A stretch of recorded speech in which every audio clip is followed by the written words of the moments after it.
ఒక్కసారి మనం ఎక్స్ప్లెనేషన్లకు పోతే ఇక్కడే ఉంది. కాంగ్రెస్తో కలిసి నడిచేందుకు సిద్ధం, బీసీ రిజర్వేషన్ల కోసం కేంద్రంపై ఒత్తిడి, కులగణన లెక్కలను బయటపెట్టాల్సిందే, బీసీలకు అన్యాయం చేస్తున్న సీఎం రేవంత్, రాష్ట్రంలో ఏఐ అంటే అనుముల ఇంటెలిజెన్సీ, దాంతో రాష్ట్రానికి తీవ్ర ప్రమాదం. ఇక ఏప్రిల్ 11లోగా పూలే విగ్రహం ఏర్పాటుపై ప్రకటన చేయాలి, బీఆర్ఎస్ ఎమ్మెల్సీ కవిత సంచలన వ్యాఖ్యలు, రేవంత్కు మద్దతు ఇస్తా అంటూ చెప్తుంది. సో ఇక్కడ మనం మాట్లాడుకోవాల్సింది ఏంది, మనం ఇప్పుడు పోల్ కూడా పెట్టినాం. పోల్ కూడా పెట్టి పోల్లో పార్టిసిపేట్ చేసిన వాళ్ళని, వాళ్ళు ఓట్ చేసిన వాళ్ళని ఏమని ఒపీనియన్ అడిగినాం. కవిత పార్టీ మారే ఆలోచనలో ఉందా, పార్టీ మారుతుందా అని మనం పోల్ పెడితే ఆ పోల్లో దాదాపు 600 నుంచి 700 మంది పార్టిసిపేట్ చేశారు. ఇంకా ఎవరైనా ఉంటే కూడా ఓట్ చేయండి. పార్టీలోనే కొనసాగుతుందా లేకపోతే పార్టీ మారుతుందా అనేది మీరు ఒక్కసారి పోల్లో పార్టిసిపేట్ చేయండి. దానికంటే ముందు నిన్న ఎమ్మెల్సీ కవిత బీఆర్ఎస్ పార్టీ నేత ఇందిరా పార్క్ ధర్నా చౌక్ దగ్గర కూర్చొని ధర్నా చేసింది.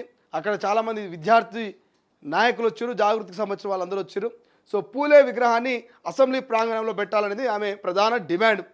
సో ఈ డిమాండ్కి సంబంధించి ప్రభుత్వం స్పందించకపోతే వేరే ఉంటుంది మా కార్యాచరణ అని చెప్పేసి ఒక డెడ్లైన్ పెట్టింది.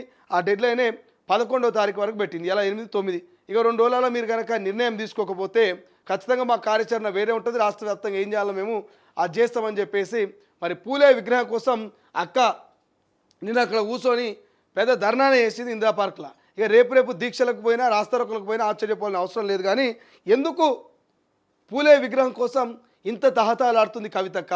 ఎందుకు కేటీఆర్ని కలుపుకోవట్లే, కేసీఆర్ని కలుపుకోవట్లే, హరీష్ రావుని కలుపుకోవట్లే, బీఆర్ఎస్ క్యాడర్ని కలుపుకోవట్లే, హైదరాబాద్లో ఉన్నటువంటి బీఆర్ఎస్ ముఖ్య లీడర్లని ఎవరిని కలుపుకోకుండా ఇటువంటి ధర్నాలు, ఇటువంటి నిరసన దీక్షలు ఎందుకు చేస్తుంది కవిత అనేటువంటి ప్రశ్న అందరి మధ్యలో ఉన్నది. ఈవెన్ బీఆర్ఎస్ పార్టీ నాయకుల్లో ఉన్నటువంటి ప్రశ్న ఇది.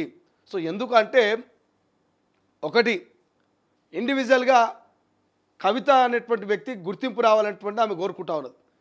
ఇన్ని రోజులు కేసీఆర్ బిడ్డ అన్నారు. కానీ కవిత అంటే ఒక ఎమ్మెల్సీ, కవిత అంటే ఒక బీఆర్ఎస్ పార్టీ నాయకురాలు అనేటువంటి పేరును ఎక్కడ కూడా ఆమె సంపాదించుకోలేకపోయింది. సో కేసీఆర్ బిడ్డ అనేది తొలగించుకొని కవిత అంటే ఒక మాస్ లీడరో, ఒక క్లాస్ లీడరో, ఒక బీఆర్ఎస్ పార్టీ మహిళా లీడరో అని చెప్పేసి ఒక పేరు సంపాదించుకోవాలి. ఇండివిజువల్గా పార్టీలో కీలక పదవి కావాలంటే ఆమెకంటూ సపరేట్ క్యాడర్ ఉండాలనేటువంటి ఆలోచనలో కవిత ఉన్నట్టు తెలుస్తూ ఉంది.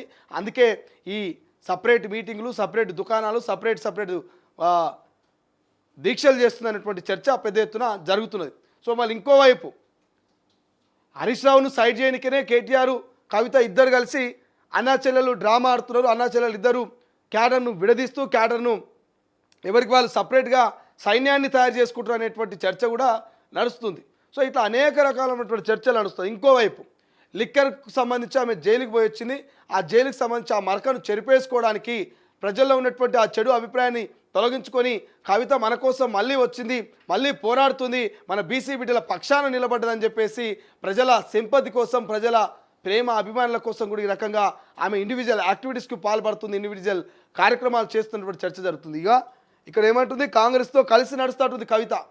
42% రిజర్వేషన్ కోసం మేము కలిసి నడుస్తాం, బీసీల కోసం కొట్లాడతామని కవితగా చెప్తూ ఇక కేంద్రం పైన ఒత్తిడి తీసుకురావడానికే మేము కూడా మా వంతు పోరాటం చేస్తాం, మా వంతు సహకారం మీకు అందిస్తాం, కానీ పూలే విగ్రహాన్ని అసెంబ్లీ ప్రాంగణంలో పెట్టాల్సిందే, లేకపోతే ఇక ఊరుకునేది లేని 11వ తారీఖు డెడ్ లైన్ పెట్టింది. చూడాలి రేవంత్ ప్రభుత్వం ఏం చేస్తుందో. ఇక మనం పోల్ కూడా పెట్టినాం కదా కవిత కోసమే.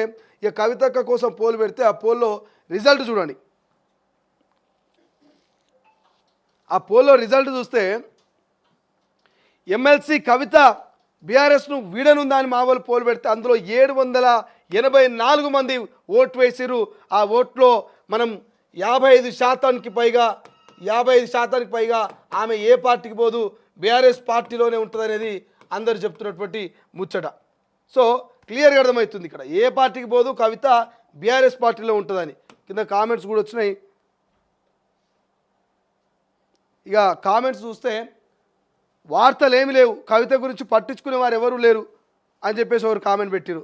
తెలంగాణ జాగృతి పైసలు లేవా అంటూ ఇంకొకరు కామెంట్ పెట్టారు. ఇక బ్యూటీ పార్లర్ పార్టీ బీపీపీ అని పెట్టారు. సో 3 కామెంట్లు వచ్చినాయి కవితకు సంబంధించి. 3 కామెంట్లు చూస్తే 3 కామెంట్లు కూడా పాజిటివ్ కామెంట్స్ కావు, నెగిటివ్ కామెంట్సే. ఈ 3 కామెంట్స్ కూడా నెగిటివ్ కామెంట్స్. ఒకటి వార్తలు ఏం లేవు, కవిత గురించి పట్టించుకునే వారు ఎవరు లేరంటూ ఒక ఆయన కామెంట్ పెట్టిండు, జనార్దన్ రెడ్డి అంట. ఇంకా ఇంకొక ఆయన పెట్టిండు, లోకేష్ లంకనేని అని, తెలంగాణ జాగృతికి పైసలు లేవు అందుకే లిక్కర్ అని చెప్పేసి ఇక్కడ మందు గ్లాస్ పెట్టాడు. ఇక ఆయన ఇంకోటి పెట్టిండు, బ్యూటీ పార్లర్ పార్టీ బీపీపీ అని చెప్పేసి ఇంకొకటి కామెంట్ పెట్టాడు. సో కవిత మీద పాజిటివ్ ఒపీనియన్ ఇంకా జనాల్లో రాలేదనేది క్లియర్గా అర్థమవుతుంది.